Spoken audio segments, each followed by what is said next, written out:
Bonjour, nous allons maintenant enregistrer la première capsule destinée aux mastérants et aux doctorants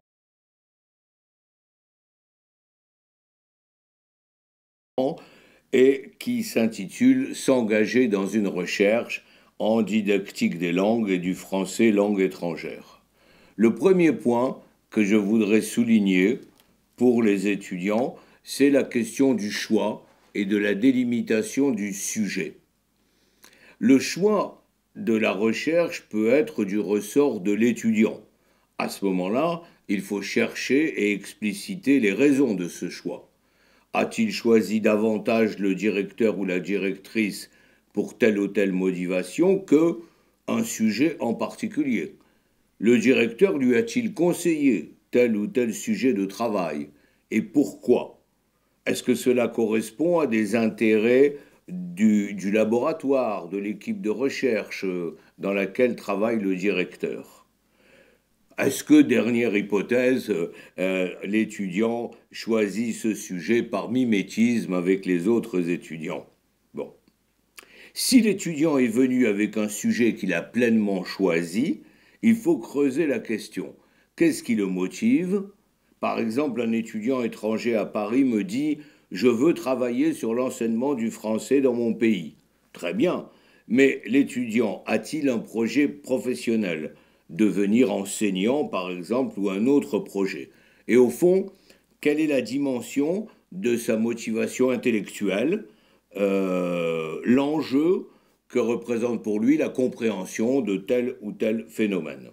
Bien sûr, il faudra voir dans quelle mesure, et c'est normal, ce choix résulte de lectures préalables ou d'entretiens avec la famille, avec des amis, avec les professeurs.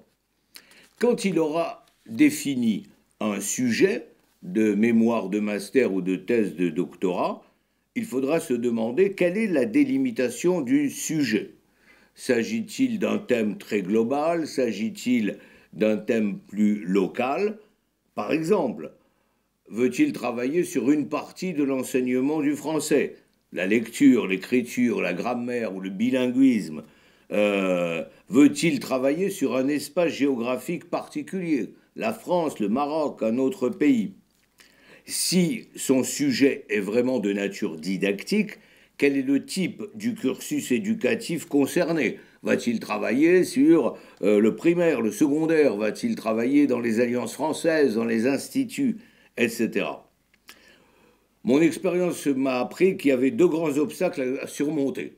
D'une part, une trop grande extension, une forme d'indétermination, et auquel cas on pousse l'étudiant à questionner, à préciser, et souvent à exclure, c'est-à-dire j'ai décidé que je ne traiterai pas telle partie du sujet, c'est trop vaste, c'est trop flou.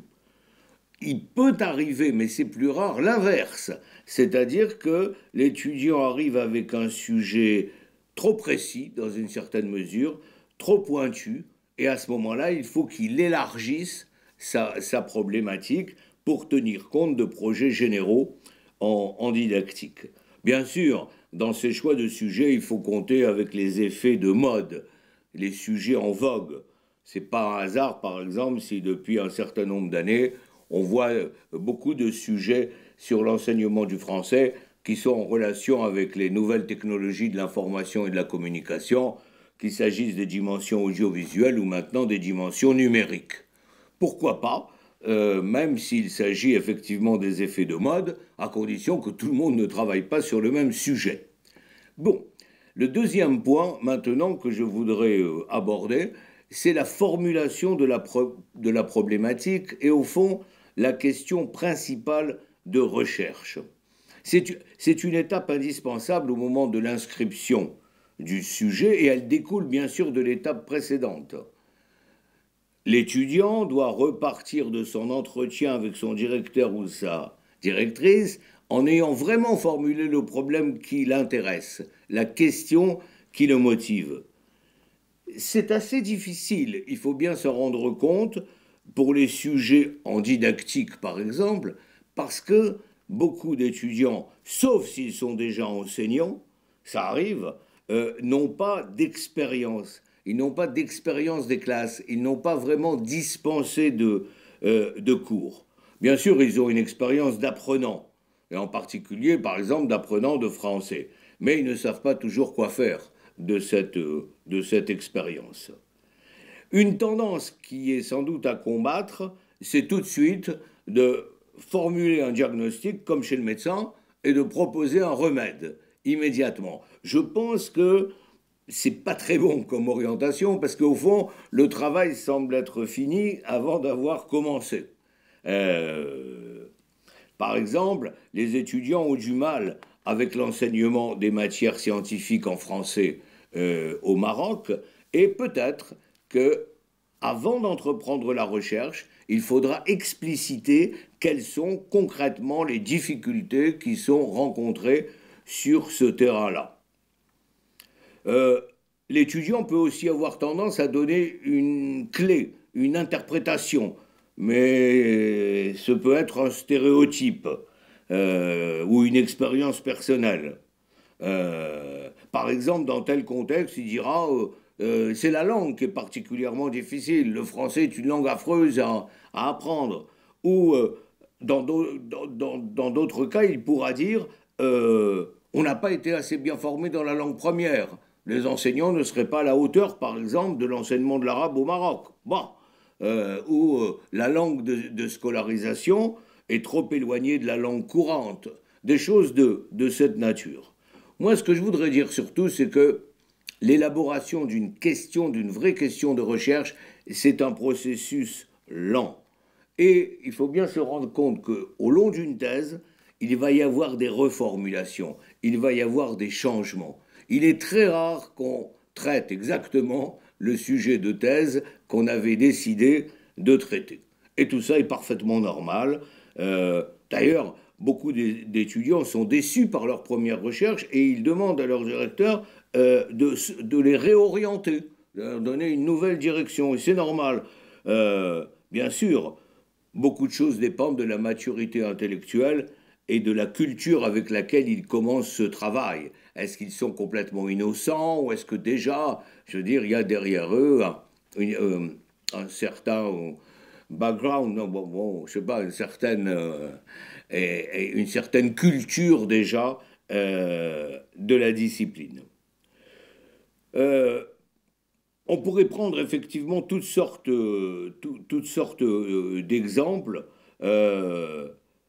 pour illustrer ce que je veux dire, à savoir quelle est exactement la question de recherche. Par exemple, l'étudiant dit je veux travailler sur la littérature.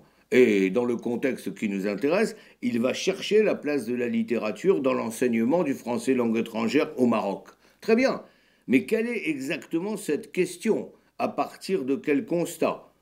Est-ce qu'il constate la présence de la littérature, l'absence de la littérature, l'insuffisance de sa place, ou au contraire, le fait qu'elle prendrait une place exorbitante? Je crois que la première partie de la recherche ne pourra pas éviter ce que tout le monde appelle un état des lieux. Qu'est-ce qui se passe effectivement, concrètement, sur le terrain? Naturellement, il aura besoin de s'enquérir de tout ce qui a déjà été écrit sur le sujet. Parce qu'enfin, tout. Ne soyons pas trop ambitieux. Enfin, une partie de ce qui a déjà été écrit, parce que sinon, il encourra des reproches. Ah, mais enfin, ce que vous dites est parfaitement connu, il est dans tel ou tel ouvrage, etc. Et l'étudiant aurait raison de s'inquiéter qu'on ait écrit beaucoup de choses sur son sujet. Parce que si d'un côté il pense que ça va l'aider, c'est très bien, mais alors quelle sera l'originalité de son travail? Comment va-t-il effectivement, par rapport à cette masse de littérature sur la question, dire moi, j'ai pris tel point de vue, j'ai adopté tel parti pris? Comment va-t-il se démarquer? Et c'est vrai que très souvent, on demande aux étudiants dans leurs conclusions, mais qu'est-ce que vous avez apporté de nouveau? Quel est votre apport personnel? Et on peut avoir une bonne thèse sur le plan descriptif, argumentatif, etc., mais dont on se dise, au fond, elle n'a pas apporté un élément véritablement nouveau. Alors c'est important d'apporter des éléments nouveaux parce qu'il faut faire attention au fait que les directeurs lisent énormément de thèses. enfin certains d'entre eux, et on peut s'ennuyer, on peut être en proie à la répétition. Et ça, effectivement, ça peut, au fond, jouer négativement sur le travail de l'étudiant. Je pense qu'il faut penser à ça. Est-ce que je vais effectivement, non pas distraire au sens de l'amusement le professeur, mais lui apporter suffisamment d'éléments, en réalité, qu'il ne connaît pas, tout simplement, ou qu'il connaît imparfaitement. Voilà pour ce point. La troisième question que je voudrais aborder, c'est le choix des bases théoriques de la recherche, de ce que les étudiants eux-mêmes parfois appellent le cadre théorique dans lequel ils vont inscrire leurs recherches. Alors on connaît de ce point de vue quel est le plus grand risque. Le plus grand risque, c'est de présenter comme ça un ensemble de références, de lectures, avec beaucoup de citations, dont le lien n'est pas évident avec la question de la recherche. Bon. Si l'étudiant fait un travail sur la culture, il va aller chercher une définition, par exemple dans un dictionnaire de français courant du terme culture, mais il trouvera des éléments beaucoup trop généraux dans le dictionnaire. Et donc il devra poursuivre une recherche documentaire. Et cette partie documentaire est partie intégrante de la recherche. Je dis cela parce que j'ai entendu beaucoup d'étudiants me dire tout au long de ma carrière, « Mais monsieur, qu'est-ce qu'il faut lire sur l'enseignement de la culture en français et langue étrangère ?» Elle dit, mais le fait que vous cherchiez vous-même ce qu'il faut lire fait partie de la recherche. Ça s'appelle la recherche documentaire. Vous allez fouiller dans les bibliothèques, etc. Ce qui ne veut pas dire que je vais abandonner l'étudiant. Je vais lui donner quelques indications sur des classiques concernant le thème, mais ce n'est pas moi qui vais lui faire sa bibliographie. L'étudiant comprend que cette bibliographie, finalement, elle se constitue de lecture en lecture, de renvoi en renvoi, avec toujours le souci de ma question de recherche. Je lis tel bouquin parce que je suis orienté, effectivement, par ce que je cherche. C'est pourquoi ce fameux cadre théorique, ce n'est pas un panorama de culture générale, hein, qui d'ailleurs pose des problèmes parce qu'on ne fait pas la hiérarchie entre les lectures fondamentales et les lectures secondaires, mais surtout, la question est comment est-ce que l'étudiant va exploiter dans ses références ce qui concerne vraiment son sujet. Par exemple, s'il travaille sur l'enseignement du français au Maroc, a-t-il besoin de présenter tous les aspects du pays, de nous faire un cours d'histoire et géographie sur le Maroc, alors qu'il travaille peut-être sur le point précis de l'enseignement des matières scientifiques en français dans le secondaire marocain. Bon, si l'étudiant décide, par exemple, de donner des repères théoriques, jusqu'où doit-il remonter? Est-ce que pour traiter une question contemporaine, il va avoir besoin d'écrire des pages et des pages sur l'Antiquité? Alors certes, il peut puiser dans l'histoire, dans la géographie, dans l'anthropologie, dans l'histoire du système éducatif aussi, mais il va falloir, c'est toujours la même chose, qu'il puise en fonction des questions qu'il se pose. Il ne peut pas tout refaire dans un master, enfin, dans une thèse, et à plus forte raison dans un mémoire de master. Le point sur lequel j'insisterai concernant cette partie, c'est qu'il doit essayer de faire servir ces références théoriques à son travail de terrain. Autrement dit, il faut qu'il essaye d'éviter la coupure trop raide entre la théorie et la pratique. Première partie, je fais la théorie, deuxième partie, je fais la pratique, je suis sur le terrain. Non, qu'est-ce qui dans la pratique, va être éclairé par la théorie? Et en quoi, effectivement, certaines références théoriques permettent d'envisager une partie pratique. J'aborderai comme quatrième point la méthodologie de la recherche et le choix et le traitement des matériaux. Dans chaque discipline, à l'université, il existe des types de recherche différents. Par exemple, pour la didactique des langues ou du français langue étrangère, je distinguerai par exemple les recherches théoriques. Qu'est-ce que c'est une recherche théorique? C'est une notion, c'est un travail où je m'arrête, j'essaye d'approfondir une notion, un concept, etc. Et alors mes matériaux sont essentiellement des ouvrages, des comptes rendus de recherche, des thèses, etc. Par exemple, en didactique des langues, on peut se demander, mais qu'est-ce que veut dire exactement le concept de compétence de communication? Ou qu'est-ce que veut dire même plus généralement le concept de compétence? Que veut dire dans le cadre européen la notion de tâche langagière? Qu'entend-on effectivement par centration sur l'apprenant? D'où vient le concept? Quelles ont été ses permanences et ses changements? Quelle est son efficacité pour la découverte? Voilà, je suis dans l'univers de la théorie. C'est ce que j'ai appelé les recherches théoriques. Deuxième point, il y a des recherches descriptives. Ces recherches descriptives, elles essayent de montrer le type de fonctionnement d'un objet, d'un phénomène. On peut décrire un texte, on peut décrire une classe, on peut décrire un système éducatif tout entier et en tirer des conclusions. On peut décrire des échanges langagiers et puis faire l'analyse du corpus qu'on a trouvé. Recherche descriptive. Troisième type de recherche, les recherches expérimentales. On n'en a pas beaucoup dans le domaine que nous examinons, alors que naturellement les recherches expérimentales, c'est le lot commun des sciences dures, comme on dit, les sciences de la nature, etc. Dans ce type de recherche, ce qu'on fait, c'est qu'on met à l'épreuve des hypothèses, suivant une méthodologie qui va définir des échantillons, qui va proposer un groupe expérimental et un groupe témoin.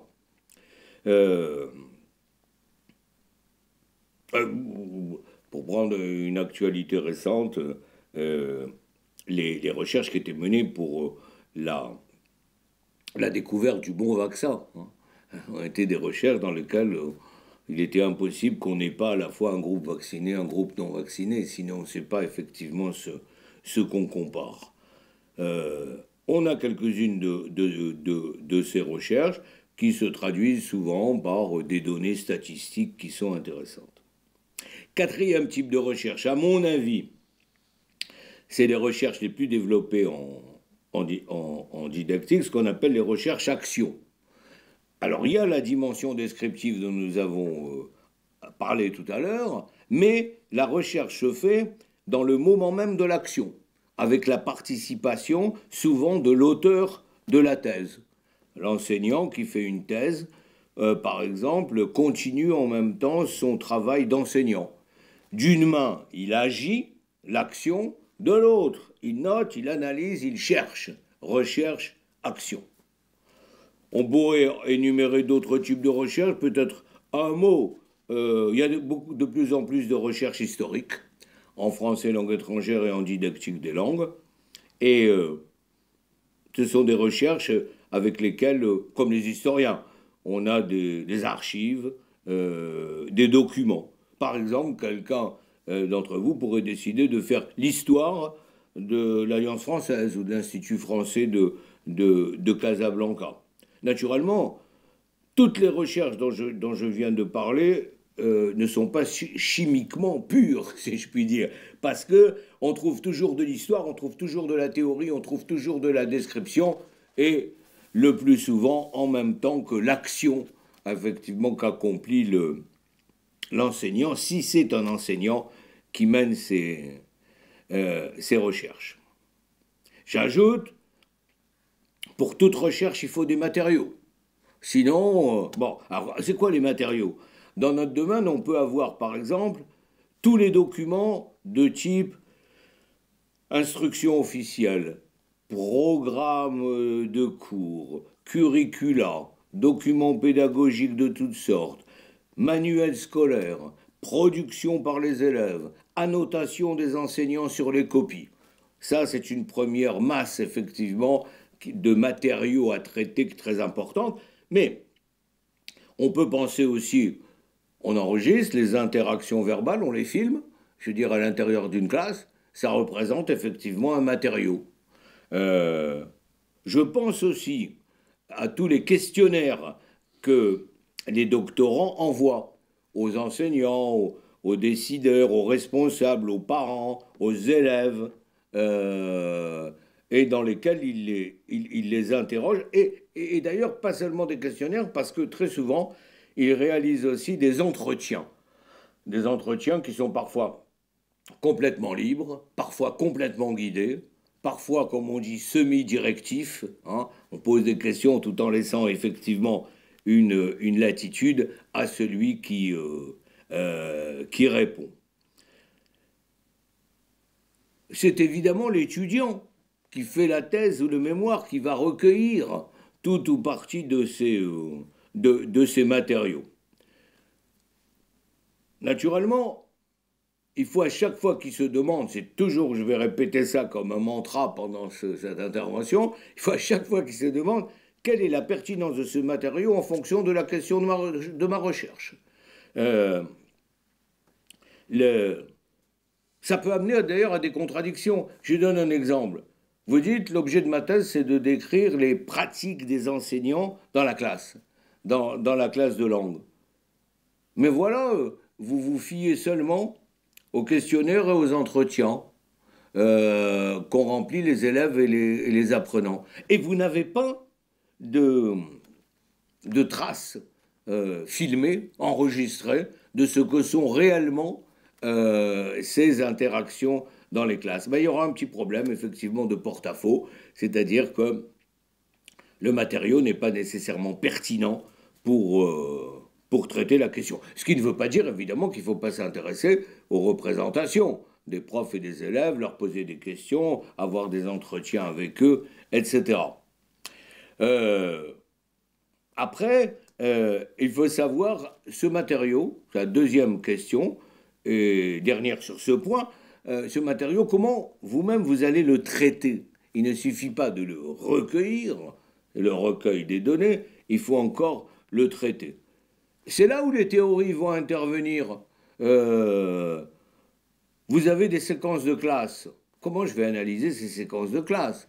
Il y a une théorie des interactions verbales, il y a l'analyse des conversations, il y a l'analyse de contenu, il y a l'analyse des discours.